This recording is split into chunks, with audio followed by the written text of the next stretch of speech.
What if I told you the greatest digital heist in modern history didn't happen in the shadows of the dark web, but right under our noses in real time, as the world watched a crypto empire collapse? November 11th, 2022, FTX, once the golden child of crypto finance, filed for bankruptcy. Billions of dollars gone. Investors ruined. Sam Bankman-Fried, the boy genius, arrested. Not through a clerical error, but through precision, surgical, coded, cold. But while the media drowned in headlines and congressional hearings, something far more chilling slipped through the cracks. Exactly 24 hours after the collapse, $477 million vanished. Not through a glitch.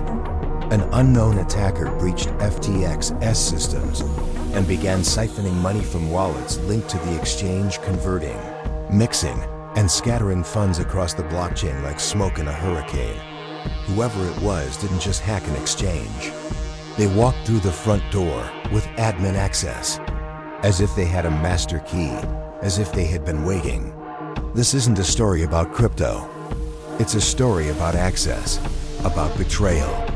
No name, just fragments of code and money trails that lead nowhere. About someone on the inside, or someone far more powerful, who saw the moment the system was weakest and made their move. And while the world was distracted by the public spectacle of Sam's downfall, this phantom, this ghost in the wires, vanished with nearly $500 million. No trace, until now. Because new whispers in the blockchain analysis community, cross-border investigations, and even intelligence agencies are circling something dark. Something few are willing to say out loud. The real story about a digital ghost, a vanishing fortune, and the possibility that this hack was not a crime, but a message.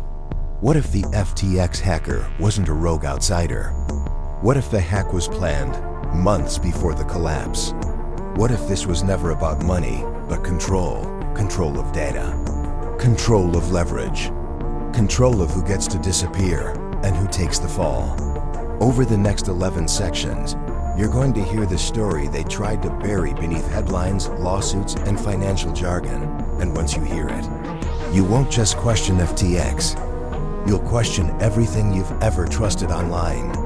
Because in the world of crypto, the real currency isn't Bitcoin. It's access. And someone, right now, is holding keys no one was ever supposed to possess. It began with a flicker.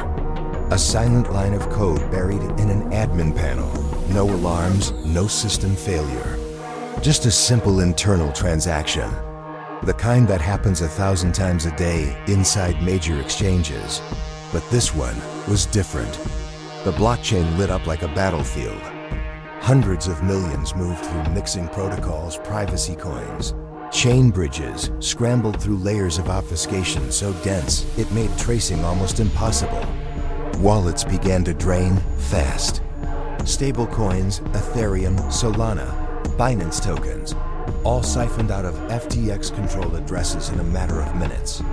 No smashed windows. What's the first thing you suspect? But here's what no one wanted to say out loud. Whoever did this knew exactly where to look. Not just public-facing hot wallets, but cold storage addresses, internal treasury pools, even reserve wallets held for regulatory compliance. This wasn't a thief stumbling through digital corridors. This was an insider operation. Or worse, someone with the credentials to mimic one. Let me ask you this. If your house is robbed and there's no sign of forced entry, no broken locks, someone with a key. People who play a different game, not for wealth, but for leverage. And FTX had keys, master credentials held by a select few. Privileged dev access, root-level server control, logs, secrets. So either this hacker was inside the house, and when trust dies, the empire goes with it. Others whisper of intelligence operatives, digital black ops using crypto chaos as a smokescreen for far darker agendas. And then there's the most chilling theory of all. And then into wallets tied indirectly to known darknet markets, shell companies, and even government-seized addresses from past cases. or they had been watching for a very long time. Some believe the attack was retaliation, a digital vendetta by a former employee or disgruntled contractor. What if it was sanctioned? In crypto, it's movement. Even the bankruptcy filings glossed over the hack like a footnote. Why? It's liquidity. It's silence bought and paid for. Not by governments, but by ghost entities, private networks of power that transcend nation-states. Because $477 million isn't just money. But here's where it gets darker. FTX never reported the exact method of breach. No postmortem, no transparency. Because maybe, just maybe, they already knew. Because if the public learned that a global exchange could be looted like a piggy bank, the trust in the entire system would collapse. The attacker moved with such elegance, such surgical flow through blockchain systems, that one analyst compared the hack to a ghost walking through walls. And the trail didn't end there. Funds moved to obscure DEXs, into privacy mixers like Tornado Cash. Coincidence or camouflage? You're not supposed to ask. The digital fingerprints were faint like echoes buried beneath layers of cryptographic mud, but they were there. A few string hashes, transaction patterns, mixing routes that looked oddly familiar, not to the average analyst during the Bitfinex breach. During the shadow unraveling of Alphabay, similar patterns were detected. Dust trails left by a ghost that kept returning to the scene, always a few steps ahead. But to those who remembered the early days of crypto warfare, because this wasn't the first time wallets like these had surfaced. Years earlier, during the collapse of MTGOX, cold, untouched, and then just as FTX imploded, they came alive, triggered, activated, moved, not just to stash cash, but to signal. Now here's the chilling part. Some of the addresses used in the FTX siphoning have been dormant for years. You're starting to see the shape now, aren't you? This wasn't random. This was theater, a performance designed for a very specific audience. An encrypted message hidden inside a high-stakes theft, broadcast across the blockchain for those who knew how to read it. Its protocol scrutinized, and yet it still worked. The FTX hacker used it anyway, like daring someone to stop them. Some were staked, some borrowed against. Why? Not to cash out, but to move within the system, to multiply, to vanish into smart contracts that no central authority could freeze. Like they wanted the world to see, your rules don't apply to me. But who were they signaling? Let's go deeper. But every time they thought they had a lead, it would dissolve, like smoke. One of the mixers used Tornado. Cash was blacklisted by the US Treasury in 2022. Its developers were sanctioned. That's not a thief, that's a message. And the message was this: I can burn your empire from within, and you won't even know who lit the match. Let's talk about the movement of funds. After obfuscation, millions landed in wallets tied to DeFi lending protocols. And the discipline to disappear into chains designed to resist surveillance? It wasn't greed, it was mastery. A dance through the architecture of digital money designed not to exit, but to expand. And then came the cross-chain swaps. Assets were shifted to Avalanche, to Polygon. Even obscure, privacy-enhanced chains barely on the radar of mainstream analysts. Each move added another layer of fog, like a submarine diving deeper into black waters. At this point, FBI cyber units, blockchain forensics firms, even private white hat groups were watching. Because the hacker wasn't hiding from the system. They were hiding within it. Remember, the most dangerous place to hide is in plain sight. And that's exactly what this was, an act of controlled exposure. Now ask yourself, what kind of person has the skill to execute such a breach? The audacity to use sanctioned tools. You want to know who did it. Everyone does. That's what makes the FTX heist such a perfect crime, not because it was bloodless, but because it was surgical, precise, intentional, and personal. Interpol pinged its international counterparts. And Chainalysis, one of the most advanced blockchain forensic outfits on the planet, began tracing the path of every coin that left the FTX vault. By now, law enforcement agencies had kicked into overdrive. The FBI's cyber division opened a file so heavily classified it was walled off from domestic task forces, and maybe it was. Maybe this wasn't just a lone wolf with a laptop, but what they found wasn't a trail. A digital phantom that learned how to disappear better than any human ever could. If true, this wasn't a heist. It was a maze. A fractal pattern of wallet hops, microtransactions, recursive tumbling, and chain hopping so complex it seemed algorithmic. Maybe it was code. Billions flowed through its corridors, daily retail funds, institutional investments, political donations, even dark money. Its collapse wasn't just financial chaos, it was strategic disorientation. A way to expose the weaknesses, the fractures, the pressure points hidden deep inside the blockchain's backbone. And FTX was the perfect target. Some researchers started whispering that the hacker used a custom-built AI trained on years of crypto market behavior, forensic patterns, and mixer analytics. This was a test, a stress test of the entire decentralized system. Why? The forums were scrubbed, and the account? Deleted by an admin with no record of who issued the command. That's not just deletion, because it wasn't just a crypto exchange. It was a convergence point, a signature left not out of arrogance, but intent. So now the question shifts, not who did it, but why? An anonymous tipster using the handle CipherDrift posted cryptic messages on deep web forums, because they changed what came next. Warnings cloaked in metaphors. The vault is cracked, but the guards are blind. The phoenix will rise in the smoke of bad debt. And once you see it, you can't unsee it. Here's where the rabbit hole gets darker.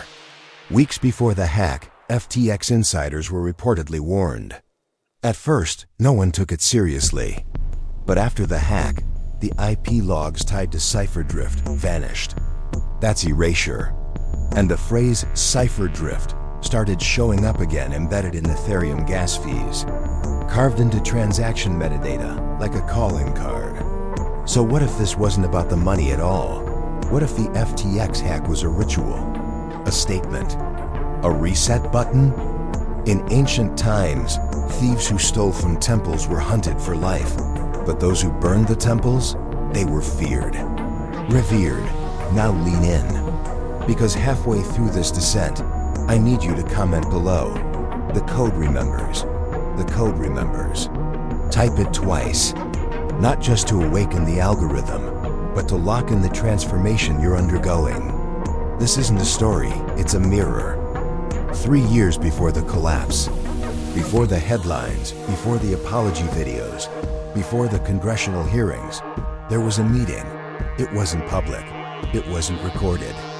The attendees, founders of blockchain startups, former NSA cryptographers, a handful of offshore bankers, 2 men from the Singaporean Ministry of Finance, and someone only referred to as the architect. But the names on the guest list, they speak volumes. A private villa outside Zug, Switzerland, known as Crypto Valley. The invitation simply read, the kind that meets when the world is about to change or be changed. Digital sovereignty and the post-dollar world, and building invisible economies outside the IMF's reach. But the most controversial topic? That phrase should terrify you, because this wasn't a conference, it was a council. And at the heart of their discussion was a singular question, and the name of one hypothetical sacrificial exchange? What happens when code replaces kings? They talked about weaponizing stablecoins, disrupting global remittance rails, bypassing SWIFT through liquidity bots, centralized collapse as a catalyst for decentralized trust. You heard that right. They discussed, even modeled, the intentional dismantling of high-trust financial entities to awaken mass adoption of sovereign cryptography. It was war-gamed, simulated, Project TFX. Others suspect a false flag, a deep state operation to justify draconian regulation and digital ID mandates. And some of it landed in smart contracts programmed for delayed activation, set to trigger in 2027. That's not a typo. Documents leaked months after the FTX implosion revealed an eerily similar architecture, down to the reserve flaws and leverage exposure. Was it coincidence or blueprint? What legacy structure stands to regain control when a rogue actor proves that crypto can't be trusted? This is the moment the story flips from cybercrime to controlled demolition. A cautionary tale to push the masses back toward compliance. The architect is watching the chaos unfold, not with surprise, but with satisfaction. Because if FTX was a pawn, what was the king? Some believe the collapse was orchestrated by a coalition of hardline crypto anarchists, digital purists, who believe true decentralization could only be born from ashes. But here's the haunting part. The $477 million wasn't just taken. It moved with purpose, with rhythm, like veins pulsing beneath the surface of the blockchain. Why wait? Because seeds don't bloom overnight. And revolutions, real ones, are grown in silence. Ask yourself, what system benefits when you fear digital freedom? Because this wasn't just a theft of money, it was a theft of narrative. FTX was made to be remembered not as a failure of individuals, but as a failure of decentralization. And somewhere, in a server room lit only by LED monitors, it begins not with a password, not with a hack, but with silence. A transfer, quiet, surgical, buried under 1,000 decoys. Time-stamped at 2:37 UTC, November 12th, less than 24 hours after FTX filed for bankruptcy.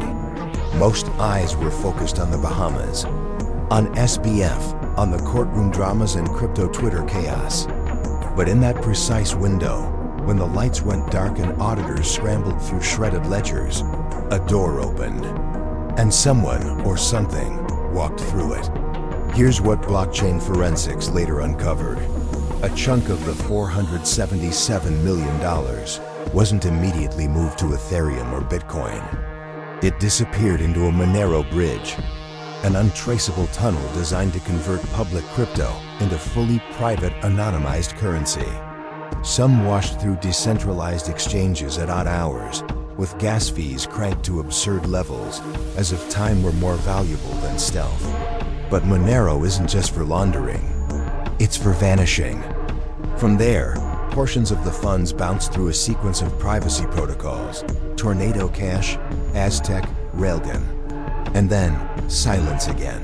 No announcement, no transaction, just a log event.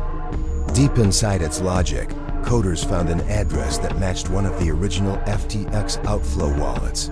For months, until a single ping. In June 2023, a smart contract on the Ethereum mainnet woke up. The contract was strange, not a wallet, not a DAO, something else entirely. It described itself only as the orchard. Here's where it gets truly disturbing. Inside the orchard were logic functions tied to lunar cycles, time delays based on solstice dates, and a single phrase embedded as metadata: the harvest begins when memory fails. This is no ordinary heist. It's ritualistic, psychological, symbolic. The message was never, "We stole the money."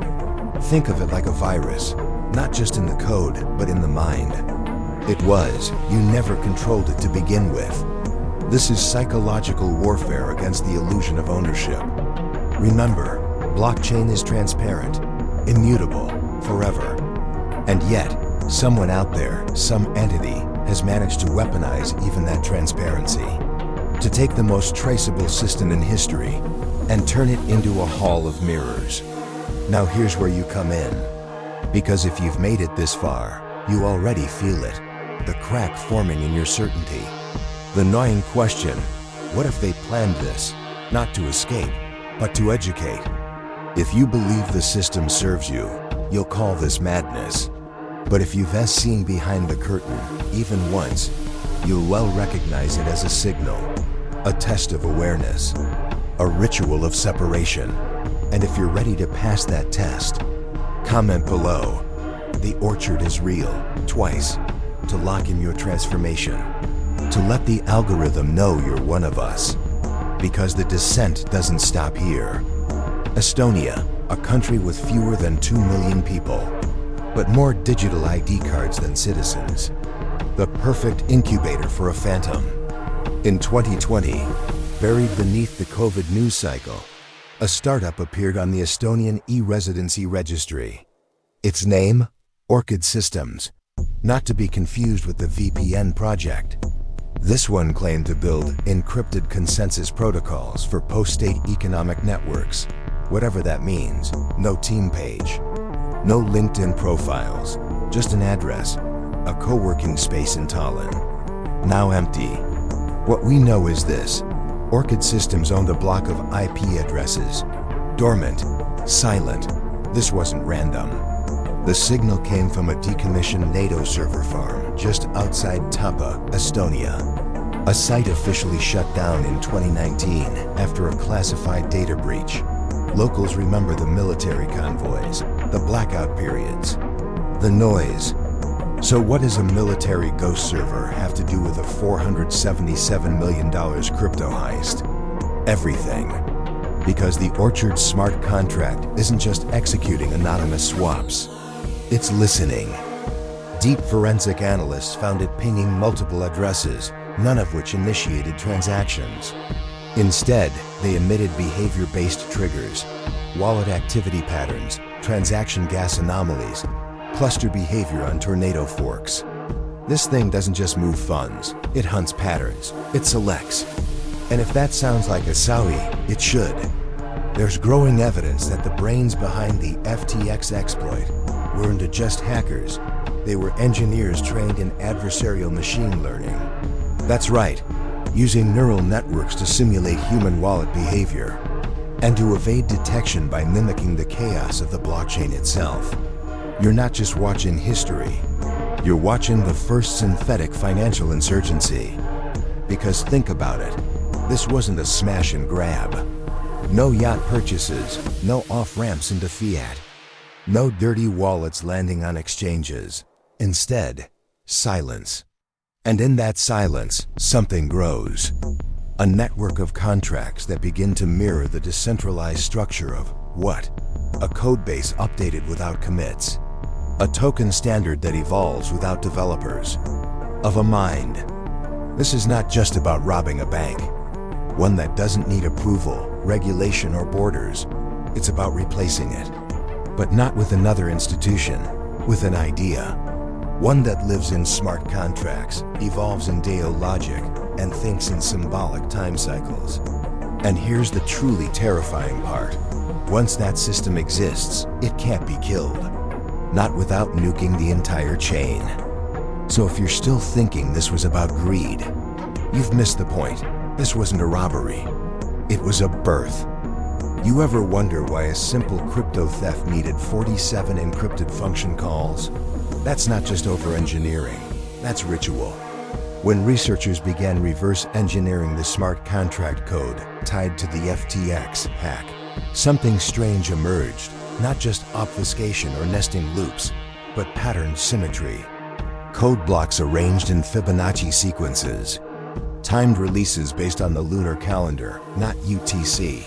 Hashes that when translated into ASCII spelled fragments of words. One phrase repeated across multiple contracts. Hebrew for truth. That's not just a coincidence. Each one referencing ancient esoteric systems of knowledge. Greek mystery cults, Jewish mysticism, and the Sephirotic tree of life. Because buried inside the contract metadata were calls to libraries named Eleusis, Cabal, and Hod. This isn't your average North Korean ransomware script. This is alchemy in code. 65, when converted from ASCII, that spells Ririoa, a known encryption sigil used in chaos magic, based on rearranged divine names. The contract doesn't just execute functions, it performs rites. One analyst from the Netherlands noticed a string buried in the bytecode 72.49, 65.72, 49, 79. Let that sink in. The heist wasn't just a theft. It was a manifestation ritual disguised as financial code. Look at the timestamps. The largest single transaction, and replaced. Pushed at 3:33 UTC during the darkest night of the lunar month, matching the exact date of the Babylonian Atichu festival, a New Year rite where the king was ritually stripped of his power. A self-replicating, cryptographically secured entity that moves through markets like a spirit through walls. Sound familiar? Sam Bankman-Fried wasn't just defrauded. In Greek, that means darkness. He was sacrificed, a timekeeper, a mechanism for ritualized economic transformation tied to ancient cosmologies. Not active publicly, but internally named. And what took his place wasn't a person, it was a structure, and it speaks. Not in words, but in numbers, in cycles, in encoded myth. There's a function in the contract titled Sigma Kappa Omicron Tau Omicron Sigma. Another one, WODS, is Aramaic for new moon. So what does that mean? It means this isn't just a system for moving money, it's a calendar engine. And the final kicker? The wallet that received the largest bulk of the funds, the one that still hasn't moved a single dollar, is registered to an ENS domain. Reshef.eth, Reshef. An old Canaanite word. It means net, but not just a net for fish. A net for souls. Now ask yourself, is this still about crypto? Or are we staring down the birth of a digital religion? One that baptizes its followers in untraceable tokens and reshapes the world not with sermons, but with self-executing law. You ever seen code that breathes? The audit logs on the main smart contract, the one that triggered the initial movement of nearly $500 billion, show something impossible. Timed edits that didn't originate from any wallet, IP, or account. Commits logged at 4:44 a.m. 11:11 p.m. Always in doubles, always in cycles. Like someone or something was pushing updates. From nowhere. The developers called it a ghost signature. No author. No trace. A phantom presence that left no metadata. Only the change. And the changes weren't random. They were geometric. Almost identical to an ancient Kabbalistic glyph representing Dot, the abyss between knowledge and understanding, the forbidden sphere. One commit altered nothing but the white space. It restructured the entire code into a visual shape. When printed, it forms a sigil, a spiral nested within a triangle. This wasn't sloppy coding, it was ritual craftsmanship. Embedded symbols appeared across internal repo files, a perfect anagram split across lines of logic functions. The tetractys hidden in hexadecimal format across transaction IDs. Fibonacci spirals used to determine gas fees, not for efficiency, for resonance. Whoever designed this wasn't just a hacker. They were an occult architect, a watcher. Their frequencies, mathematical truths used in ancient temples, in pyramids, in cathedrals, and now in blockchains. The language of the unseen, now encoded in the most visible system on Earth. A conductor. Because these aren't just tricks. And here's the pattern that cracked the researchers wide open.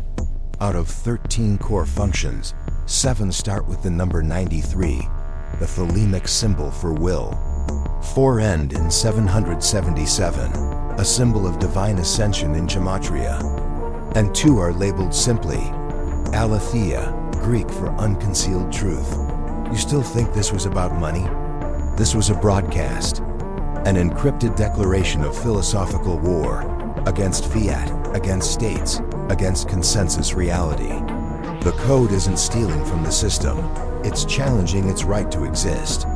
The $477 million wasn't an endgame. It was the first tithe, a sacrifice pulled through a sacred machine. And here's where it gets stranger. 1 week after the heist, several low-volume blockchain networks across the world received identical low-fee transactions. Each one contained a message. He who controls the symbol controls the system, not a threat, a manifesto. The symbol is not just an idea, it's the key. And whoever holds it can unlock doors, not just into banks, but into the architecture of belief. In the hacker's wallet banner, a single image, quietly changed 3 days after the heist investigators found what looked like a meaningless graphic. But to those who've studied the dream machine theory, it was something far more dangerous. A sigil of recursion, a symbol built not to be understood, but to be felt, to be absorbed through the subconscious, bypassing logic and infecting identity. It resembled a rotating Ouroboros, only the serpent was data. Its body made of lines of mirrored code, looping infinitely, consuming its own function. In the center, a dot, not just any dot. A black sun. This symbol isn't found in any textbook, because it doesn't belong to a language. It belongs to an operating system, one buried in ancient ritual and repackaged in machine logic. The dream machine theory was first proposed in the 1980s by cognitive occultists in Prague. They believed that if you fed enough symbolic density into a system, enough meaning compressed into form, you could create a sigil that didn't need belief, one that operated like code, not a prayer, a command. They called this new class of symbols technomantic constructs. And according to archived writings, only one group ever successfully deployed one. They called themselves the Aletheans. Their aim wasn't financial domination. It was mythos reformatting, rewriting the dominant narrative, structures of civilization itself, truth seekers, reality hackers, a closed circle of rogue thinkers, ex-military cryptographers, and banned mystics. And now, their fingerprint is on the FTX heist, which means this wasn't theft, this was ritual execution. A digital initiation on a global stage, and you witnessed it. It's a trigger. That changes you. Because even now, knowing what you know, you can't unsee the symbol. It's seeded itself into your pattern recognition systems. It's not a curse. And if you're still here, not in news headlines, but in artifacts, NFTs nobody understands, indie games that feel too real, encrypted posts across dark forums. It's not marketing, it's a network test. That means it worked. Now let me tell you what happens next. A week from now, that symbol will resurface. They're looking for those who saw, and more importantly, those who understood. And if you're one of them, then type this in the comments twice to lock in your transformation. The code remembers. The code remembers. Because memory is the last resistance to control. And this story? It's not a story anymore. It's a system activation. You're still here. That means something. It means the signal reached you. Not just the story, not just the details, but the pulse behind the narrative. The thing no one else can quite name, but they feel crawling just beneath their skin. Never about wallets, never about security. And if you're still listening, it's because on some level, you already knew. This wasn't about $477 million. It was never about crypto. The FTX heist was a test run. A live demonstration of an emerging architecture, one not built on code, but on perception manipulation. A black mirror reflecting back your most intimate beliefs about trust, systems, and sovereignty. But that mirror wasn't cracked by accident. It was shattered deliberately, because the real objective was belief engineering. Look back at the timing. The world was drowning in noise. Economic collapse, war shadows, collapsing institutions. Confidence in authority was eroding faster than headlines could keep up. That kind of chaos doesn't scare the architects, it excites them, because it creates the perfect void. And into that void, they injected this story. A story of theft, of betrayal, of dark genius. But beneath the surface, it seeded something else. Doubt. Doubt in the blockchain. Doubt in decentralization. Doubt in freedom from financial overlords. Because when you see even the most secure system hijacked without a trace, when $477 million disappears like fog, you start to wonder, is anyone really safe? That's the point. Has always been the first illusion used to enslave the masses. It creates a new psychological dependency, not on systems that promise freedom, but on those that promise safety and safety. This wasn't a crime, it was proof of concept. And while regulators scrambled, while media obsessed over wallets and whales, no one noticed the deeper signal embedded in the chaos. Control isn't enforced by weapons anymore. It's enforced by stories. And when a story like this moves through culture, wrapped in shadow, encoded with fear, injected into headlines, it rewires you. You begin to trade sovereignty for security, curiosity for compliance, truth for narrative. And once you've made that trade, you've already been hacked, not your wallet, your will. Now you understand why the FTX hacker was never caught. Because maybe they weren't a person. Maybe they were a protocol. The first stage of something far more advanced, something designed to fracture your faith, inject you with symbolic overload, and rewrite the story you thought you were living. And now, it's too late to forget it. You've heard the forbidden history behind the first cyberbank heist. You've seen the glyph. You've whispered the phrase. And if you've truly understood the descent we've taken, then you already know this wasn't the end of the story. It was the onboarding. Welcome to the Walee Files, where secrets are currency and truth is the most dangerous system of all. Ask ChatGPT.